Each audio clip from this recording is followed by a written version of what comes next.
It's interesting how as we get older we kind of look back upon our lives, and what intrigues me is that at certain points of our lives we think that we pretty well understood life, and then 5 or 10 years later we look back and said, no, I didn't get it. Um, in this essay there's an algorithm, a little video, and I've used it several times in other articles. But it is a video of, and you look at the video and you see something, and at any point in that video, you can say, well, that's what life is like. That's what reality is. 10, 15 seconds later, a minute later, things look different. And, um, and that's what I'm experiencing now. And, you know, probably the single transformative moment in my life was several years ago when I danced with death twice. Once at the beginning of the year, once in the springtime. One time was prostate cancer, and the other time was subdural hematoma, or bleeding the brain, or traumatic brain injury. Fell off a ladder and hit my head against a retaining wall.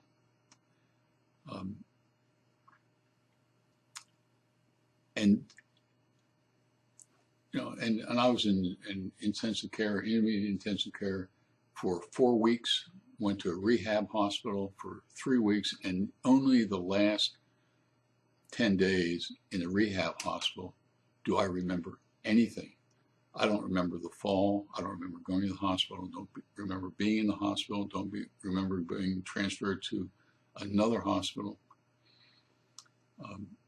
And essentially I was out of commission for about 2 months. I came home and I realized I had to get back into physical shape. And so I decided to walk around my subdivision. I walked out the front door, walked down the driveway, which is every bit of 30 feet away, and I had to come back because I was dead tired.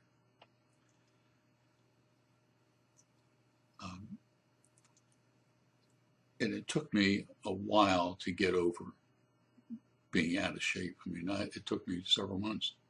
And so this is the way I can describe it. This is a normal person, a normal lifespan of a person, and he or she is just simply going along, and this is what is considered normal. Before the fall, before cancer, before dancing with death, if this is where the normal person was, I was up here. I was always wound. I was always determined. I was always fighting for social issues, dealing with racism, sexism, homophobia. It's just on and on and on and on. However, if this is where I am, and then hitting my head against a stone wall, I plummeted. And I was way down here, and it took me 3 or 4 months to really get back into shape. And so what happens is that I'm starting to recover, and I get up to what I thought was normal when it was up here, which was way above where I had been prior to the fall or prior to cancer. And so what happened was that I spent a month in Myanmar, which used to be called Burma, and I had an appointment with my cardiologist within probably a week of returning home from Myanmar. Went in to see the doctor, and he checked me out and said, "Oh, you're fine. You can get out unless you have any questions." And I said, "Why am I so wired?" And he said, "Oh, it's just your endorphins." And I said, "No, I'm different than I was prior to my trip to Myanmar." And he looked at me and said, you have seen the light. And my cardiologist is smart enough not to say anything more. He told me a truth, and he wanted me to think about it.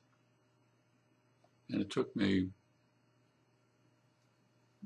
several months to process that truth. In that time span, I go out to dinner with a person by the name of Mike Schmidt.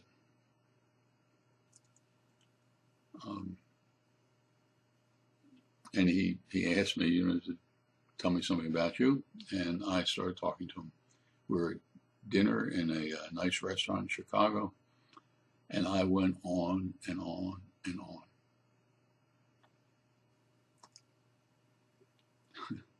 At the end of the dinner, he said very little. He just sat there and listened. He was very polite and very much like my cardiologist.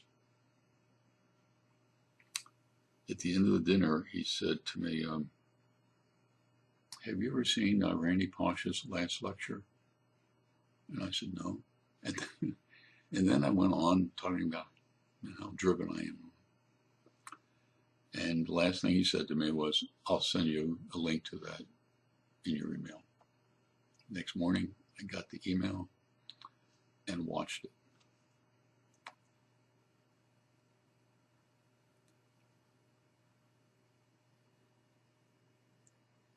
That last lecture started to put all the pieces of the puzzle of my life together.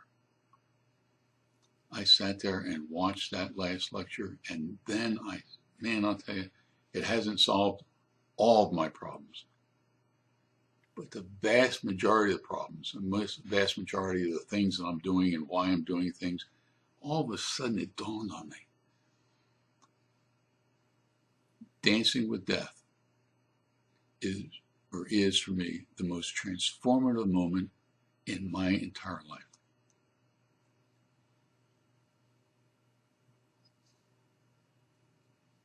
And I understand that unless you've done the dance, you're not going to fully understand this. But trust me, there was in me, and there is in all the people I've ever read about that have had this dance with death, and the list goes on and on and on. Just go to the toolbar at the top of my webpage and write in Dancing with Death, and you'll find 50 or 60 articles about it, and you'll find a whole slew of people. Randy Pausch is the one that expressed it most clearly to me. John Kennedy, Abraham Lincoln, Kurt Vonnegut, David Hume, Oliver Sacks, John Donne, Alan Seeger, Steve Jobs.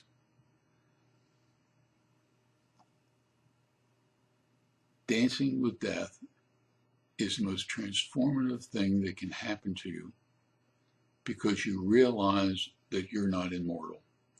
And then that puts your whole world, your whole Weltanschauung, in a different perspective. I thought I was alive in the 60s in the civil rights movement. I thought that, I look back on that period of time and think, well, I was active, but I'm not as active as I am in life today, having danced with death.